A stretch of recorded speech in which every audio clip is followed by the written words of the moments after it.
Tulong po ka tapos yun, nagtagol na yung isa, naglas kayo. Nakulang sila ng isa. Nawalang isa. Wawa naman. Naging anim-anim na lang kayo.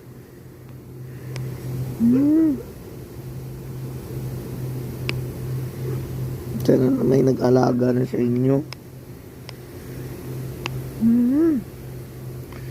Pero wala kasi makita sa lugar nyo dito.